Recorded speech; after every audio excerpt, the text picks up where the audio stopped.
Hello friends, എല്ലാവർക്കും good morning. Pathanamthitta ഇന്നത്തെ super hit വിശേഷത്തിലേക്ക് എല്ലാവർക്കും സ്വാഗതം. അങ്ങനെ നന്ദുവിനെയും കനകത്തിനെയും ഗോവിന്ദനെയൊക്കെ കണ്ടു കഴിഞ്ഞപ്പോഴേക്കും മുത്തശ്ശിക്ക് ഭയങ്കര സന്തോഷം തോന്നി. അപ്പം മുത്തശ്ശൻ പറയാണ്, നന്ദുവിനെ ഞങ്ങൾക്ക് തന്നെ കിട്ടണമെന്നായിരുന്നു ഞങ്ങളുടെ ആഗ്രഹം. ഇത് കേട്ട് കഴിഞ്ഞപ്പോഴേക്കും എൻ്റെ പൊന്നു സാറേ പിന്നെ ആ കാര്യത്തെക്കുറിച്ച് പറയണ്ട. ഞങ്ങൾക്ക് നന്ദുവിനെ ഇങ്ങോട്ട് വിടാനായിട്ട് യാതൊരു താല്പര്യമല്ല. അല്ല, അത് നിങ്ങൾ മോശമായത് കൊണ്ടൊന്നും അല്ല, നിങ്ങളെ കുറ്റപ്പെടുത്തിയത് കൊണ്ടും അല്ല. പക്ഷേ ഇനി ഞങ്ങളുടെ കൂട്ടത്തിൽ നിന്ന് ഒരു മകളെ കൂടി ഇങ്ങോട്ട് വിട്ട് കഴിഞ്ഞിട്ടുണ്ടെങ്കിൽ പലരും പലതും പറഞ്ഞുണ്ടാക്കും. ഒരു കല്യാണം എന്നൊക്കെ പറഞ്ഞു കഴിഞ്ഞിട്ടുണ്ടെങ്കിൽ അത് എല്ലാവരുടെ ഇഷ്ടത്തോടു കൂടി നടക്കേണ്ട ഒരു കാര്യമാണ്. അപ്പോൾ ഇവിടെ എതിർത്ത് നിൽക്കുന്നത് അനിയുടെ അമ്മയാണ്.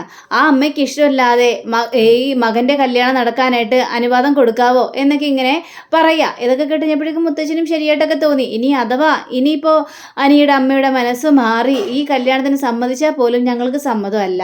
അത് വേറൊന്നും കൊണ്ടല്ല, ഇനി വേറൊരു പെൺകുട്ടിയെയും കൂടി ഈ കുടുംബത്തിലേക്ക് വിടാനായിട്ട് ഞങ്ങൾക്ക് താല്പര്യമില്ലാത്തത് കൊണ്ടാണ്. അല്ലെങ്കിലേ ആൾക്കാർ പറഞ്ഞു തുടങ്ങി, ഗോവിന്ദനും കനകത്തിനും പെൺമക്കളെ കെട്ടിച്ചു വിടാനുള്ള പൈസയില്ല, യോഗ്യതയില്ല എന്നൊക്കെ പറഞ്ഞുകൊണ്ട് പറച്ചിൽ തുടങ്ങി. അതുകൊണ്ട് തന്നെ ഇനി ആ ഒരു കാര്യത്തെക്കുറിച്ചൊന്നും ചിന്തിക്കേണ്ട ആവശ്യമേ ഇല്ല എന്നൊക്കെ പറയുകയാണ്. അപ്പോൾ ഗോവിന്ദൻ പറഞ്ഞ സത്യം ശരി തന്നെയാണ്. പക്ഷേ എന്നാലും നമ്മളും നമ്മളുടെ മക്കളുടെ മനസ്സ് മനസ്സിലാക്കണ്ടേ ഗോവിന്ദ എന്നൊക്കെ പറഞ്ഞുകൊണ്ട് നിൽക്കുമ്പോൾ ദാ വരുന്നടാ നമ്മുടെ നയന.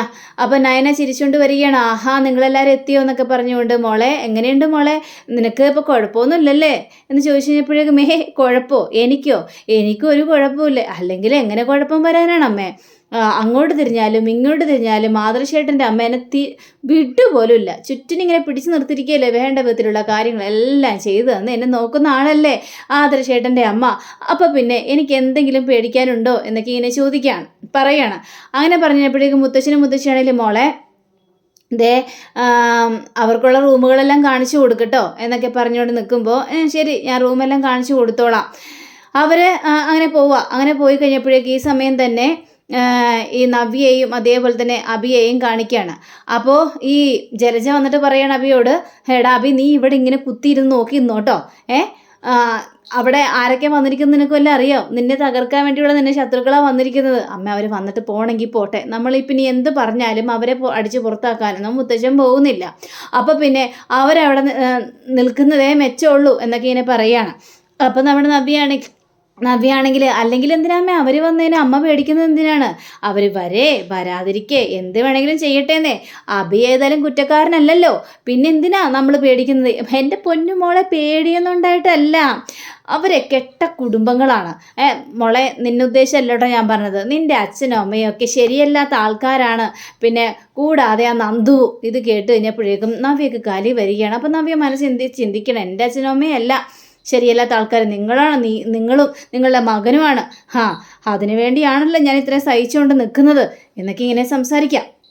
അതിങ്ങനെ സംസാരിച്ച് കഴിഞ്ഞപ്പോഴേക്കും നമ്മുടെ ജലജ വീണ്ടും പറയണം, മോളെ സൂക്ഷിക്കണം കേട്ടോ, എന്തെങ്കിലുമൊക്കെ കുത്തിത്തിരിപ്പ് ഉണ്ടാക്കാൻ വേണ്ടി തന്നെ വന്നിരിക്കുകയാണ്.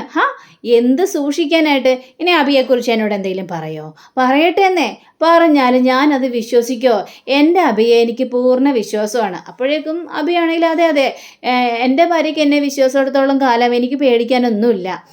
പിന്നെ അവർ ഓണം കഴിഞ്ഞിട്ട് പോകാതിരിക്കേ അതൊന്നും നമ്മുടെ വിഷയമല്ല. കുറച്ച് ദിവസമല്ലേ അവർ നിൽക്കുകയുള്ളൂ, അവർ എല്ലാം കഴിഞ്ഞിട്ട് പൊയ്ക്കോട്ടേന്നേ എന്നും പറഞ്ഞുകൊണ്ട്. പക്ഷേ നവ്യാണെങ്കിൽ രണ്ടും കൽപ്പിച്ചാണ്. അങ്ങനെ നവ്യ നേരെ പുറത്തേക്ക് ഇറങ്ങി കഴിഞ്ഞപ്പോഴേക്കും കനകയും അതേപോലെ തന്നെ നയനയും നന്ദു ഒക്കെ കൂടി വന്നു കഴിഞ്ഞപ്പോഴേക്കും നിങ്ങളെത്തിയല്ലോ, സന്തോഷമായി. ഓണത്തിന് നിങ്ങളോട് ഉള്ളത് എനിക്ക് ഭയങ്കര സന്തോഷമാണ് എന്ന് പറഞ്ഞപ്പോഴേക്കും മോളെ ഇന്ന് ഓണക്കോടി നന്ദുവിൻ്റെ വകയാണ് കേട്ടോ എന്നും പറഞ്ഞുകൊണ്ട് ഓണക്കോടി കൊടുക്കുകയാണ്. അതെ, നമ്മൾ തമ്മിലിങ്ങനെ സംസാരിക്കുന്നതൊന്നും അധികാരം കാണണ്ട, അധികം നമുക്ക് സംസാരിക്കേണ്ട ആവശ്യവുമില്ല. കള്ളത്തരങ്ങളെല്ലാം പൊളിഞ്ഞു പോയാൽ പണി കിട്ടും. അതൊക്കെ എനിക്കറിയാമേ, അതൊക്കെ ഞാൻ വേണ്ട വിധത്തിൽ കൈകാര്യം ചെയ്തിട്ടുണ്ട്.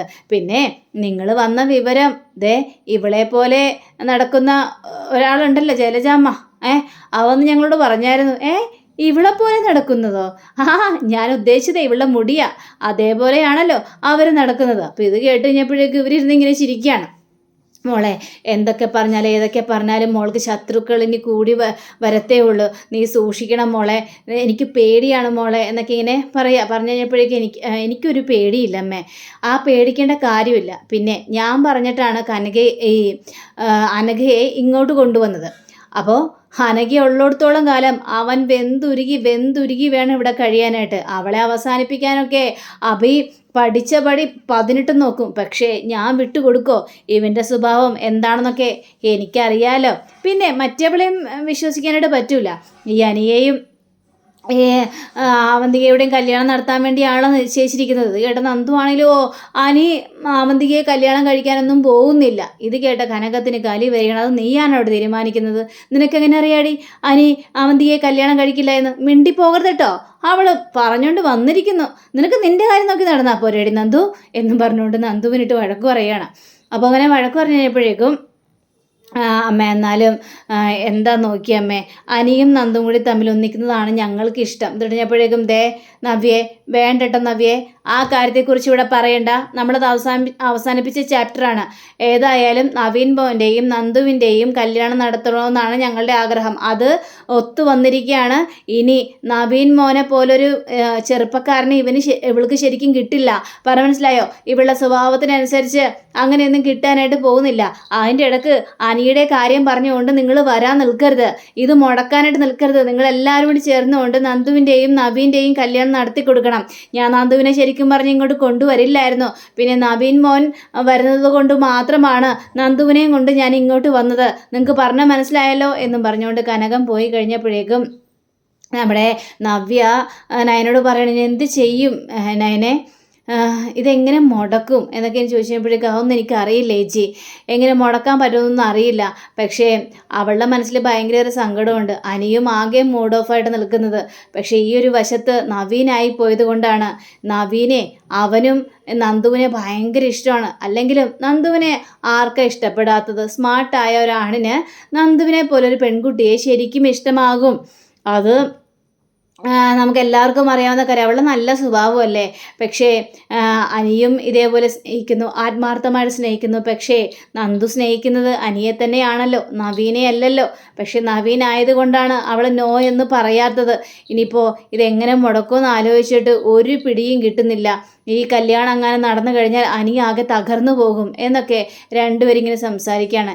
ഏതായാലും വരുന്നിടത്ത് വെച്ച് തന്നെ കാണാം ചേച്ചി, അല്ലാതെ നമുക്കൊന്നും ചെയ്യാനായിട്ട് പറ്റില്ലല്ലോ എന്നും പറഞ്ഞുകൊണ്ട് ഇവരങ്ങോട്ട് മാറുകയാണ്. അങ്ങനെ നമ്മുടെ ദേവയാനിയെ കാണിക്കണം. അപ്പോൾ ദേവയാനിയാണെങ്കിൽ ചന്തുമോളെ നന്നായിട്ട് ഡ്രസ്സൊക്കെ ഇട്ട് ഒരുക്കഴിഞ്ഞപ്പോഴേക്കും ആഹാ എൻ്റെ കുഞ്ഞു മോക്ക് ഇത് നന്നായിട്ട് ചേരുന്നുണ്ടല്ലോ, നല്ല രസമുണ്ടല്ലോ ഈ ഡ്രസ്സ് കാണാനായിട്ട്, സുന്ദരി കുട്ടിയായാലോ. അപ്പോഴാണ് കനകയും അതേപോലെ തന്നെ നയനയും അങ്ങോട്ട് കയറി വരുന്നത്. ഈ നന്ദുവും കൂടെയുണ്ട്. ആഹാ ഇത് ആരാ വന്നിരിക്കുന്നു നോക്കിയേ, മോളുടെ അമ്മുമ്മയും നന്ദു ചെറിയമ്മയൊക്കെ വന്നിട്ടുണ്ടല്ലോ. അപ്പോൾ നന്ദു ചോദിക്കുകയാണ്, എങ്ങനെയുണ്ട് മോളെ? ഒന്നുമില്ല. ഒന്നുമില്ലേ? ഇനി എൻ്റെ നന്ദു മോളെ ഞാനാണല്ലോ ഒരുക്കാനായിട്ട് ചന്തുമോളെ ഞാനാണല്ലോ ഒരുക്കാനായിട്ട് പോകുന്നത് എന്നും പറഞ്ഞുകൊണ്ട് ഭയങ്കര സ്നേഹപ്രകടനം. അപ്പോഴേക്കും ദേവയാനി പറയാണ്, ഞാൻ വിചാരിച്ചത് നന്ദു ഇങ്ങോട്ട് വരില്ലെന്നാണ് വിചാരിച്ചത്.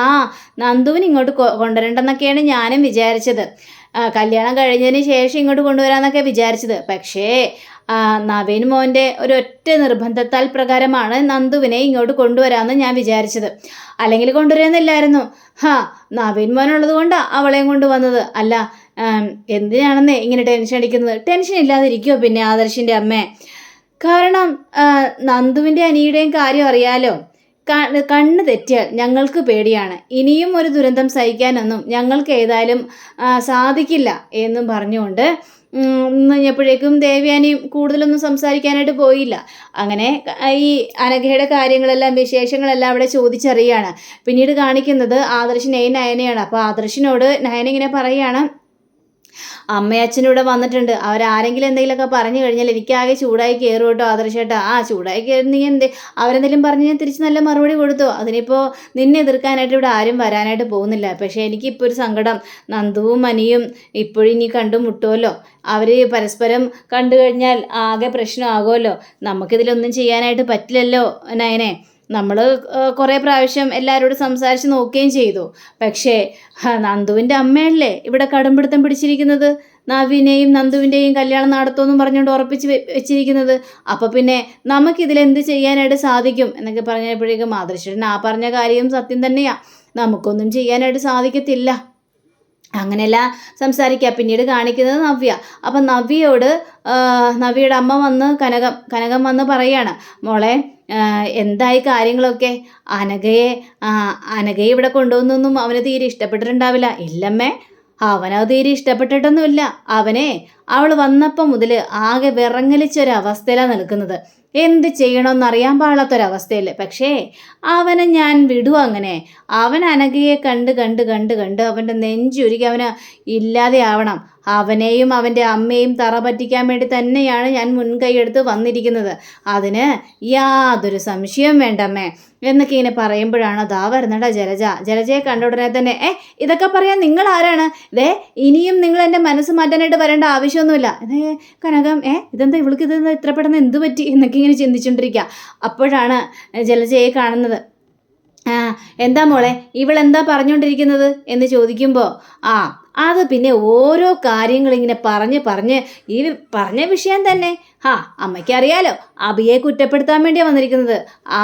അല്ലെങ്കിലും അബിയെ കുറ്റപ്പെടുത്തോല്ലോ ഇവരുടെ ഭാഗത്ത് തെറ്റുണ്ടെന്ന് അറിഞ്ഞിട്ട് പോലും അബിയുടെ തലയിലാണ് എല്ലാ കുറ്റങ്ങളും പെടുത്താൻ വേണ്ടി വെച്ചിരിക്കുന്നത്. പക്ഷേ എൻ്റെ അമ്മ എന്തൊക്കെ പറഞ്ഞാലും ഞാൻ എൻ്റെ അബിയെ അവിശ്വസിക്കാനായിട്ട് പോകുന്നില്ല. എൻ്റെ അബിയല്ലേ എനിക്കെല്ലാം. ഇവരെന്ത് വേണമെങ്കിലും പറയട്ടെ എന്ന്. അപ്പം കനകം പറയാണ്, ഹടി നീയേ നിൻ്റെ ഭർത്താവിനെ കുറിച്ച് കൂടുതൽ അറിയാനായിട്ട് പോകുന്നേ ഉള്ളൂ. നീ ശരിക്കും അറിയോടി എന്നൊക്കെ ഇങ്ങനെ സംസാരിക്കുക. അങ്ങനെയും പറഞ്ഞുകൊണ്ട് പോവുക. കഴിഞ്ഞപ്പോഴേക്കും നബിക്ക് ഭയങ്കര ആശ്വാസം തോന്നുകയാണ്.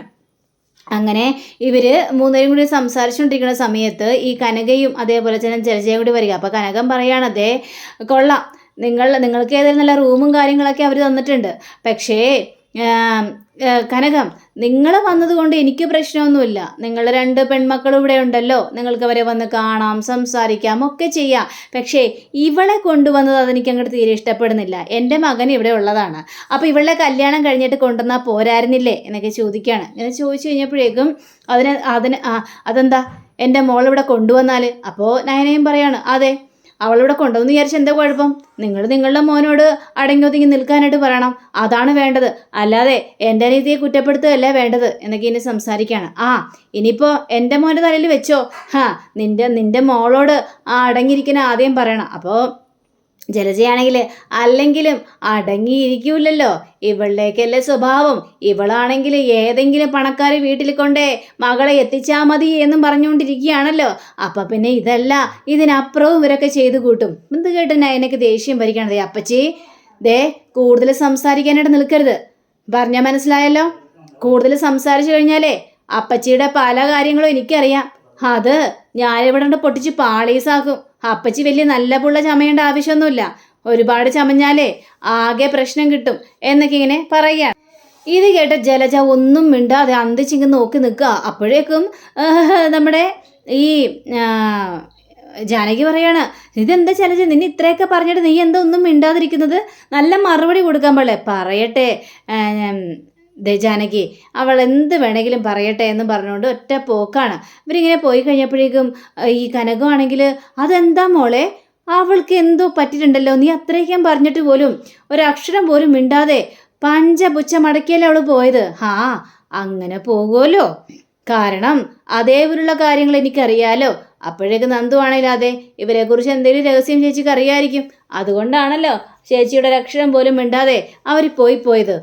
എൻ്റെ ദൈവമേ, എന്നാലും ഇവർ ഭയങ്കര സാധനമാണ് കേട്ടോ എന്നും പറഞ്ഞുകൊണ്ട് അങ്ങനെ നമ്മുടെ അനിയെ കാണിക്കണം. അപ്പം അനിയാണെങ്കിൽ ഒളിഞ്ഞൊളിഞ്ഞ് നോക്കുക. ആ സമയത്ത് ഈ ജാനകി വന്നിട്ട്, എന്താടാ, ആരെയാടാ നീ നോക്കുന്നത്? ഞാൻ ആരെയും നോക്കിയില്ല, എനിക്ക് മനസ്സിലായടാ, നീ ആരെയും നോക്കിയെന്നൊക്കെ എനിക്ക് മനസ്സിലായി. പക്ഷേ നിന്റെ ഉദ്ദേശമൊന്നും ഇവിടെ നടക്കാനായിട്ട് പോകുന്നില്ലടാ, നീ കണ്ടോടാ. ആ നന്ദു വന്നതിനെ തുടർന്ന് നീ ഒളിഞ്ഞൊളിഞ്ഞ് നോക്കിയാന്നൊക്കെ അറിയാം. ആ വശത്തൊക്കെ എങ്ങാനും പോയി കഴിഞ്ഞാൽ നിന്നെ ഞാൻ ശരിയാക്കും. അവളുടെയും നവിൻ്റെയും കല്യാണം ഉറപ്പിച്ച് വെച്ചിരിക്കുകയാണ്. കൂടുതൽ പ്രശ്നങ്ങളൊന്നും ഉണ്ടാക്കാൻ നിൽക്കരുത് ഇവിടെ. ഞാൻ അതിനിവിടെ കൂടുതൽ പ്രശ്നങ്ങളൊന്നും ഉണ്ടാക്കാനായിട്ട് പോകുന്നില്ല, എനിക്കതിൻ്റെ ആവശ്യമില്ല എന്നൊക്കെ സംസാരിക്കുക. അങ്ങനെ നന്ദുവിനോടും ഇതേപോലെ നമ്മുടെ കനകം ഉപദേശിക്കുകയാണ്, മോളെ നമ്മളേതായാലും ഇവിടെ വന്നു, നീയായിട്ട് ഒരു പ്രശ്നം ഉണ്ടാക്കാനായിട്ട് പോകരുത്. എൻ്റെ പൊന്നമ്മ, ഞാനായിട്ടൊരു പ്രശ്നം ഉണ്ടാക്കാൻ പോകുന്നില്ല, ഞാൻ ഇവിടെ തന്നെ ഇരുന്നോളാം. ഞാൻ അമ്മയോട് പറഞ്ഞല്ലേ ഞാൻ വന്നില്ല എന്നൊക്കെ. എന്നിട്ട് അമ്മ നിർബന്ധിച്ചല്ലേ എന്നെ കൊണ്ടുവന്നത് എന്നൊക്കെ പറയുമ്പോൾ, നവീൻ മോൻ വരുന്നില്ലേ, അപ്പം നവീൻ മോനെ കാണണ്ടേ, അതുകൊണ്ടല്ലേ നിന്നെ ഇങ്ങോട്ട് കൊണ്ടുവന്നത്. അല്ലെങ്കിൽ നിന്നെ കൊണ്ടുവരേണ്ട യാതൊരു കാര്യം ഉണ്ടായിരുന്നില്ലല്ലോ എന്നും പറഞ്ഞുകൊണ്ട് നന്ദുവിനെ ഉപദേശിക്കുക. അപ്പം അങ്ങനെയും കാണിച്ചുകൊണ്ടാണ് നമ്മുടെ ഇന്നത്തെ റിവ്യൂ ഇവിടെ അവസാനിച്ചിരിക്കുന്നത്. അടുത്ത റിവ്യൂവിനെ കാത്തിരിക്കുക, സബ്സ്ക്രൈബ് ചെയ്യുക. എല്ലാവർക്കും നല്ലൊരു ദിനം ആശംസിച്ചുകൊണ്ട് തന്നെ നമസ്കാരം. Thank you. See you. Bye by.